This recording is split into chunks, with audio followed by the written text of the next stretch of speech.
हाय बच्चों, चलिए हम शुरू करते हैं अपना क्वेश्चन दुनिया सीरीज, जिसमें हम करेंगे लेक्चर जितने भी हम पढ़ रहे हैं उसके बेसिस पे क्वेश्चन। ठीक है, तो आज हम करने वाले हैं cell the unit of life, lecture number 1 के क्वेश्चंस। ठीक है, तो आइए शुरू करते हैं। तो पहला क्वेश्चन है, what is described as the basic unit of life that distinguish living organs from the non living? And option is tissue, organ, cell and molecule. तो इसका आंसर क्या है? सेल। ठीक है, now what are all organisms composed of? Organ, cell, tissue या DNA? DNA, tissue, cell. तो किससे compose होता है सर? सेल। बेसिक यूनिट पूछ रहा है तो सेल कंबाइन करता है, टिश्यू टिश्यू कंबाइन करता है, ऑर्गन और anything less than cell is not considered as living state और समथिंग। ठीक है, what is term used for organism composed of only one cell? जो केवल वन सेल से बना होता है उसे हम क्या कहते हैं? Multicellular, acellular, unicellular, bicellular? Unicellular. Organisms like human composed of many cells are called multicellular. ठीक है, now क्या question? What is cell? What is essential for the structure to be capable of independent living? Option A, containing a nucleus, discovered by Robert Brown. Which part of multicellular organism?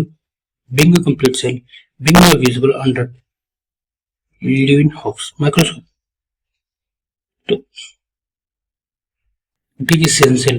Essential क्या है independent living करने के लिए? उसे complete cell होना चाहिए। ठीक है, which two capabilities define unicellular organism? Option A, forming complex tissue and organ. Option B, requiring other cell for survival. Option C, independent existence and performing essential life function. Option D, only performing reproduction and growth. Answer है option C, independent existence and performing essential life function. Different static aligning. Okay, now who first saw and described life cell? Robert Brown? नहीं, ये तो nucleus के थे। The inventor of electron microscope Antonie Leeuwenhoek and Robert Hooke. Answer होगा ये Leeuwenhoek. What cellular structure did Robert Brown discover? Cell membrane? नहीं। Mitochondria? ना। Nucleus? हाँ। Option C. What technology was used for revealing all the structural detail of the cell? कौन सा technique था जो detail of cell के detail को पढ़ने में आसानी गया? तो डेवलपमेंट ऑफ डीएनए सीक्वेंसिंग? ना। Advance staining technique? The invention and improvement of the microscope leading to the electron microscope? हाँ, ये पहले एक माइक्रोस्कोप का इन्वेंशन होता है और फिर उसमें इंप्रूवमेंट होती है जो कि इलेक्ट्रॉन माइक्रोस्कोप बनाता है। The answer is C. चलते हैं अगला जो पार्ट था सेल थ्योरी। उसमें who examined plant composition and concluded plant are made of cell forming tissue? जिसने किया ये? थियोडोसॉन ने, ये तो जूलॉजिस्ट है। रोबर्ट, उन्होंने कहा unicellular that is cell arise from pre-existing cell. Matthias Schleiden, ये बोटेनिस्ट है, तो इन्होंने ही कहा all plant cells are made up of combined to form a tissue. और एंड्रयू ल्यूवेनहॉक तो हमें पता है, इन्होंने लाइफ सेल के बारे में डिस्कवर किया था, एक्सप्लेन किया था। Answer is option C. What did Swan identify as a thin outer layer of the animal cell? Animal cell के जो आउटर लेयर वो क्या था? Cell wall? नहीं, ये तो एनिमल सेल में होता नहीं है। पास में हाँ सही है, न्यूक्लियर वॉल वो तो सेल के विदिन होता है ना। साइटोप्लाज्म तो semi fluid matrix. According to Swan study, what structure is unique to plant cell? Plant क्या थे जूलॉजिस्ट, इन्होंने 1839 में क्या बताया था प्लांट सेल के बारे में कि जो इनकी जो आउटर लेयर होगी वो किसकी होगी? Cell wall. Yes, cell wall ये यूनिक होगा। Now who collaborative work led to the initial formulation of cell theory? Initial cell theory किसके, किन दो साइंटिस्ट को हुआ था? Schleiden and Virchow? नहीं, वर्चू तो आपको मॉडिफाई किए थे सेल थ्योरी को। Schleiden and Schwann? सही, सिल्डन आपके बॉटनिस्ट, स्वान आपके जूलॉजिस्ट है। The answer is B. What critical question did the original Silden and Swan theory fail to address? कौन से क्वेश्चन थे जो हमारे सेल थ्योरी जो सिल्डन एंड स्वान के थ्रू दिया गया था वो फेल किया था? कौन सा? Cellular reproduction? ना। Genetic material storage, formation of new cell? हाँ। इन्होंने ये नहीं बताया कि कैसे न्यू सेल का फॉर्मेशन हो रहा है, इन्होंने बस ये बताया कि सेल का bind to common tissue. Who first examined that cell arises from pre-existing cell? ये पहले किसने एग्जामिन किया? मैथ्यू सेल्डर नहीं, तो जियोलॉजिस्ट है। उन्होंने प्लांट को के बारे में बताया कि इनकी यूनिक कैरेक्टर सेल वॉल होती है, एंड एनिमल के बारे में बताया कि इनकी जो आउटर डोमिनेटिंग लेयर होती है वो सेल मेम्ब्रेन होती है। थ्योडोरस स्वान ये आपको बॉटनिस्ट थे, इन्होंने आपको बताया कि सेल कंबाइंड टिश्यू प्लांट के बारे में। और वर्चुअल हाँ इन्होंने बताया 1855 में कि cell arise from pre-existing cell. The answer is option C. Robert Brown तो न्यूक्लियस के बारे में बताए थे ना। हाँ। What year did Rudolf Virchow contribute to cell theory? 1838 नहीं, इसमें तो आपको सेल्डन साहब ने बॉटनी जो था। 1839 ये तो आपके जूलॉजिस्ट स्वान। 1851 हाँ इसमें इन्होंने बताया रुडोल्फ वर्चो ने कि cellula is cellula. The answer is option C. What Latin phrase did Virchow use to describe cell origin? कौन सा लैटिन फ्रेज था वो? इन विट्रो टेस्ट नहीं, ये क्या है पता नहीं। Omnis cellula. Answer is C. What is first tenet of the modern cell theory? Modern cell theory का फर्स्ट टेनेट क्या था? ऑल सेल कंटेन डीएनए नहीं। All living cell compose of cell and product of cell सही। Cells are small डोनलिंग नहीं, ऐसा तो कुछ था ही नहीं। सेल परफॉर्म मेटाबॉलिक रिएक्शन ऐसा कुछ नहीं था। Answer is option B. What is second tenet of the modern cell? Second tenet क्या था मॉडर्न सेल थ्योरी का? सेल कंटेंट हाइड्रोमीटर नहीं। सेल कंटेंट होमोस्टेसिस नहीं, ये भी नहीं था। All cells arise from pre-existing cell हाँ ये जो कि वर्चो 1855 में दिए थे यही था।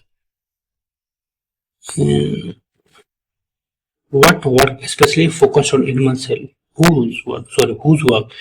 मैथ्यू सेल्डर नहीं, तो बॉटनिस्ट थे। थ्योडोरस स्वान ये जूलॉजिस्ट थे, इन्हीं का था। Which scientist modified the initial cell theory into final form? किसने मॉडिफाई किया था? लिविनहॉफ नहीं, इन्होंने तो लाइफ सेल का डिस्क्राइब किया। रॉबर्ट न्यूक्लियस, रुडोल्फ वर्चो इन्होंने मॉडिफाई किया था। इन्होंने तो दिए थे फॉर्मुलेशन किए थे सेल थ्योरी सेल्डन और स्वान में। तो answer is option C. What key plant cell feature did Swan recognize as absent in animal? ऐसा क्या था जो कि एनिमल सेल में एब्सेंट था? स्वान जूलॉजिस्ट थे। माइटोकॉन्ड्रिया नहीं, न्यूक्लियस नहीं, सेल वॉल हाँ सेल वॉल यूनिक कैरेक्टर था प्लांट्स पे। The initial cell theory was primarily based on the studies of, किस पे बेस्ड था ये? Bacteria and fungi, plants and animal, protista organ, human tissue, plants and animal पे based था। Which concept was added by Virchow to cell theory? कौन से concept था? Cellular addition नहीं, प्लाज्मा मेम्ब्रेन स्ट्रक्चर नहीं, cell division from pre-existing cell yes, tissue formation नहीं। तो answer is option सी। अब आते हैं एन ओवरव्यू ऑफ सेल के बारे में। What form the outer boundary of an onion cell? Onion cell क्या है? प्लांट, तो इसका outer boundary कौन सा होगा? प्लाज्मा मेम्ब्रेन नहीं, न्यूक्लियर मेम्ब्रेन नहीं, distinct cell wall yes, option C. What is delineating structure of human chick cell? Human chick cell का डिलिमिटिंग लेयर कौन सा होगा? ह्यूमन चिक सेल क्या है आपका? एनिमल है, तो आउटर बाउंड्री क्या होगा? प्लाज्मा मेम्ब्रेन हाँ, सेल वॉल तो होगा नहीं एनिमल सेल में। न्यूक्लियर मेम्ब्रेन ये तो आउटर होगा ही नहीं, ये तो इनर होता है कैप्सूल, ये तो बैक्टीरिया का होता है। What is dense membrane bounded structure inside a eukaryotic cell that contain DNA? Eukaryotic cell के अंदर जो डेंस मेम्ब्रेन बाउंडेड कौन होता है? माइटोकॉन्ड्रिया होता है। Mitochondria contain DNA no, I think no. Golgi purchase बिल्कुल नहीं। Nucleus yes. Cell lacking a membrane bonded nucleus are classified as nuclear membrane bonded या फिर मेम्ब्रेन बॉन्डेड न्यूक्लियस जो एब्सेंट होंगे वो क्या कहलाएगा? यूकैरियोटिक में इनमें तो होता है, प्रोकैरियोट्स हाँ, माइक्रोप्लाज्म में नहीं, इनमें तो सेल होता ही नहीं है। What semi-fluid matrix occupies the cell's volume and host key cellular activities? कौन सा सेमी फ्लूइड है जिसमें सेलुलर एक्टिविटीज होता है? न्यूक्लियोप्लाज्म होता है, बट मैक्सिमम केस तो साइटोप्लाज्म का ही होगा, तो option B. What structure are present in eukaryotic cell but absent in prokaryotic? Present in eukaryotic cell but absent in prokaryotic, ribosome दोनों में होता है। मेम्ब्रेन बाउंडेड ऑर्गेनेल ये प्रेजेंट होता है आपके यूकैरियोटिक, जबकि एब्सेंट होता है प्रोकैरियोटिक में। जेनेटिक बात करें डीएनए की, तो डीएनए दोनों में होता है, प्रोकैरियोटिक एंड यूकैरियोटिक में। प्लाज्मा मेम्ब्रेन ये तो दोनों में होता है। Ribosome are found in which location within eukaryotic cell? Only in cytoplasm, chloroplast, mitochondria, ड्रोफ्लोप्लाज्म, रेटिकुलम, ये ऑप्शन बी। इस चारों जगह पे आपको राइबोसोम होता है। which originally help in animal cell division and non-membrane bounded. Ribosome cell division में क्यों हेल्प करेगा? पेरिक्सोसोम ये तो प्रोटीन की चीज करता है, पेरिक्सोसोम नहीं, ये प्लांट में होता है। Centrosome, yes centrosome cell division में यूनिक कैरेक्टर है एनिमल सेल का, जो कि प्लांट में नहीं होता। What determines the shape of cell? Size of organism, number of organelles, function it perform, type of genetic material. तो शेप सेल का किस पे डिटरमाइन होता है? जो फंक्शन किस तरह होता है? तो option C. Which cell are the smallest according to the text? इन एनसीईआरटी के टेक्स्ट के हिसाब से कौन सा टेस्ट सबसे स्मॉलेस्ट होगा? Bacteria, microplasm, human red blood cell. Nerve cell तो लॉन्गेस्ट होता है। ह्यूमन रेड ब्लड सेल आपका 7.0 माइक्रोमीटर डायमीटर होता है। माइक्रोप्लाज्म आपका 0.3 मिलीमीटर होता है और ये आपका 3 to 5 माइक्रोमीटर होता है। तो answer is option B. What is the approximate diameter of the human red blood cell? Diameter है तो क्या होगा? 7 माइक्रोमीटर। ये अगर आपका रेडियस पूछता तो 3.5 क्या है? Radius. The largest isolated single cell mention is human nerve cell, bacterial cell, ostrich cell, plant fibre, ostrich. Which cell are example of the longest cell in the multicellular organism? longest cell कौन सा है? Mycoplasma नहीं, osteocyte नहीं, nerve cell yes. In plant cell, chloroplast, ribosome are located in. Chloroplast, ribosome are located in. Attached to the nucleus in the vacuoles inside the chloroplast and the answer is B, inside the chloroplast. What unique feature distinguishes plant cell according to the Swan studies? क्या है unique factor जो plant cell को distinguish करता है? Centrosome according to स्वान के हिसाब से क्या होगा? प्लांट के पास सेल वॉल था, तो आंसर इज सी। ऐसे सेंट्रोसोम भी है लेकिन स्वान ने ये नहीं बताया, उन्होंने सेल वॉल के बारे में जिक्र किया। Which cellular component is common to both prokaryotes and eukaryotes? Nucleus नहीं, गोल्गी पर्चेस बिल्कुल नहीं, ribosome yes,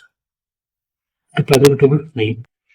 where chromosome located within a eukaryotic cell? Chromosome कहाँ लोकेट होता है? Floating in the cytoplasm, attached to ER, inside the nucleus, embedded in the plasma membrane. And the answer is inside the nucleus. के अंदर chromosome होते हैं, जैसे genetic material DNA. ये आपका सेल मेम्ब्रेन, ये आपका न्यूक्लियर मेम्ब्रेन और इसके अंदर होता है आपका DNA. Chemical reaction maintaining the living state primary occurring था कहाँ पे? Nucleus, cytoplasm, cell wall and nuclear wall नहीं, सेल वॉल बिल्कुल नहीं, साइटोप्लाज्म हाँ, न्यूक्लियस नहीं होता, तो answer is B. Which structure is exclusive found in animal cell? केवल एनिमल सेल में ही मिलता है सेल वॉल, ये तो केवल प्लांट सेल में मिलता है। क्लोरोप्लास्ट प्लांट सेल में मिलता है, सेंट्रोसोम ओनली एनिमल सेल में मिलता है यस। लार्जेस्ट सेलुलर वैक्यूल ये तो केवल प्लांट सेल में मिलता है, तो answer is option C. Now what is the size range of bacterial cell mention? 0.2 micron नहीं, 3.5 3 से 5 micrometre yes, answer is B. तो लेक्चर 1 में हमने क्या पढ़ा था? Cell orbit, cell theory and introduction. Lecture 2 में हम पढ़ेंगे prokaryotic cell, ribosome and nuclear body, फिर हम इसे क्वेश्चन प्रैक्टिस करेंगे। Okay, thanks and stay motivated.